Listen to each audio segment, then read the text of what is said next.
Have you ever missed an important event or gathering because of your period? Maybe you had a last-minute work commitment that you couldn't reschedule, an unexpected family emergency, or simply were caught off guard by a surprise late-night party invitation. If you're anything like us, then chances are at some point you've been in a situation where you didn't have any menstrual products on hand when Aunt Flo came to visit. Now imagine that, but with no menstrual products in existence. How did women before the invention of pads, tampons, cups, and period underwear handle their monthly cycles? We don't need to go back too far to find out.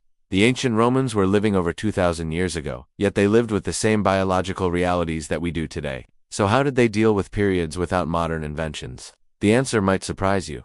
Ancient Rome was established in 753 BCE and became one of the most powerful empires in history.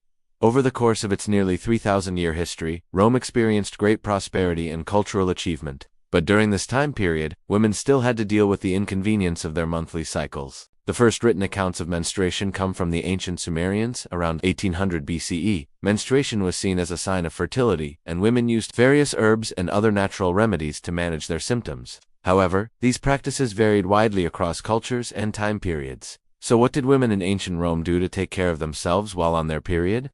In ancient Rome, there is limited evidence of the type of menstrual practices that women followed. This is partly due to the fact that many artifacts related to menstruation were likely made of perishable materials, such as linen or leather, which decomposed over time.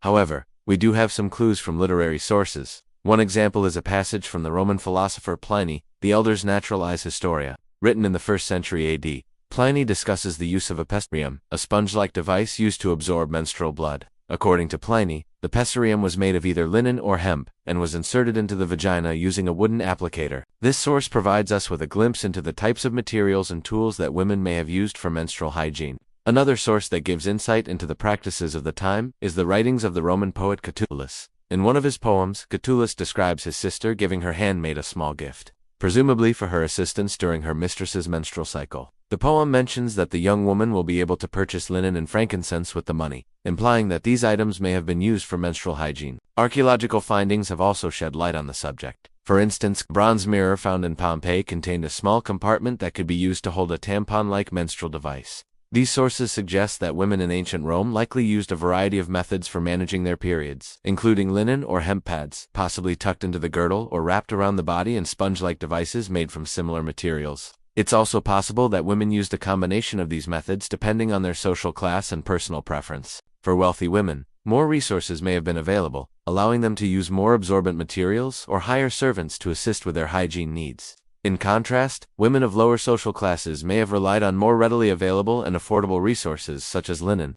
Despite the challenges posed by the lack of archaeological evidence, the available sources paint a picture of the lengths women went to manage their periods in ancient Rome. Now that we know how they took care of their own hygiene, let's see how their lifestyle was affected by their monthly cycles. Even though women in ancient Rome were responsible for household duties, they were expected to participate in Roman society just like men. A typical day for a Roman lady might involve attending a morning audience in the Senate alongside her husband, followed by shopping for goods at the marketplace. Afterward, she may have visited a bathhouse for cleaning and social activities, before returning home to oversee domestic affairs and perhaps teaching her daughters the skills they would need for their future households. If she were a member of the upper class, she might have been invited to an evening party or feast, an event considered essential for maintaining social standing within the community.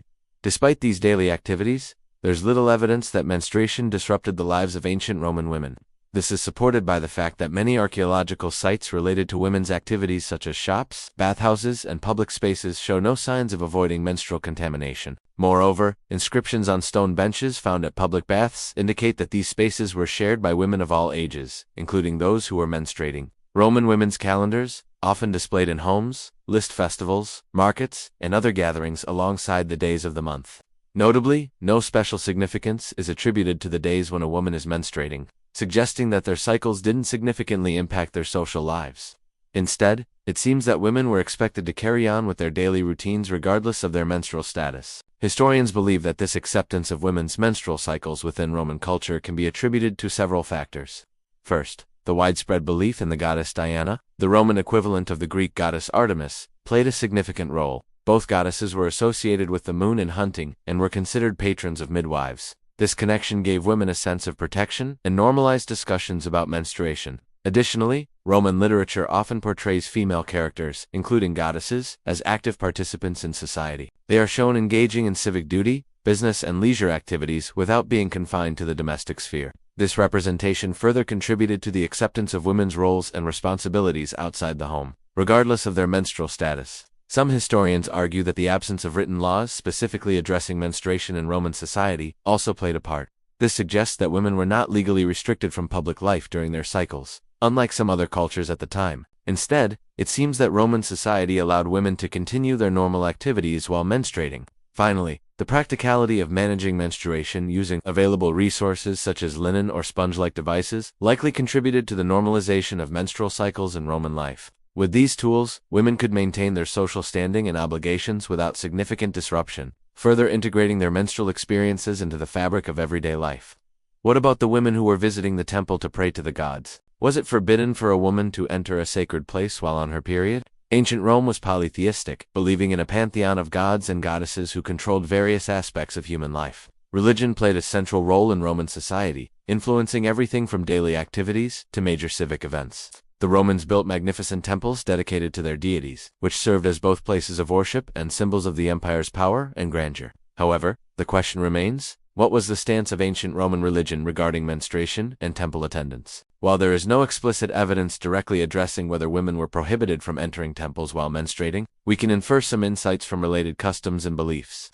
One relevant practice was the ritual purification known as lustration, which women were required to undergo after giving birth or engaging in certain activities considered impure, such as handling a dead body. This ritual involved washing the hands and mouth with water from a special container called a labrum and sprinkling purifying water on their heads. The fact that women needed to purify themselves after childbirth or contact with death suggests that menstruation, which was a natural bodily function, was not seen as inherently impure. Furthermore, Roman mythology provides some clues. The goddess Diana, as previously mentioned, was associated with women's activities, including childbirth, and was considered a protector of women. Her shrines were frequented by women, seeking her assistance, indicating that menstrual taboos were unlikely to hinder their access to these sacred spaces. In reality, ancient Roman women's participation in religious life, including attending festivals, processions, and sacrifices, was widespread. Women of all social classes engaged in religious activities, often in close proximity to men. While archaeological evidence such as inscriptions on temple walls may not explicitly mention restrictions on menstruation, it does provide some indirect evidence. For instance, the absence of menstrual-related language or imagery in the iconography adorning the temples suggests that menstruation was not viewed as a significant barrier to religious practice. The overall picture that emerges from these various sources indicates that while ancient Roman society had certain purification rituals and beliefs, menstruation was not seen as a major impediment to their religious life. Women likely continued to participate in religious activities, including temple attendance, during their menstrual cycles, contributing to the broader acceptance of women's roles in Roman society. Menstrual taboos have existed in various forms across different cultures throughout history. Some societies have imposed strict rules on women's behavior and activities during their cycles, often limiting their participation in public life or requiring them to perform specific rituals. These taboos have been rooted in beliefs surrounding female impurity, fear of contamination, and the perceived uncleanliness of menstruation. In contrast, ancient Rome's relatively relaxed approach to menstruation stands out when compared to other contemporary societies. The Romans' acceptance of women's menstrual cycles as a natural and common occurrence likely contributed to their decision not to impose strict taboos. By acknowledging and integrating menstruation into everyday life, Roman society minimized the stigma and shame often associated with this natural process. While the specific practices and beliefs surrounding menstruation in ancient Rome differed from those of other cultures, it's essential to recognize that attitudes toward menstruation have varied widely and changed over time. Understanding the diverse range of beliefs and practices across cultures and throughout history helps us appreciate the complexity of the issue and the evolution of societal norms and attitudes toward menstruation. Did you learn something new? What do you think about how women handled their periods? Share your thoughts in the comments section below. If you enjoyed this video, please hit the like button and subscribe for more informative content. Thank you for watching.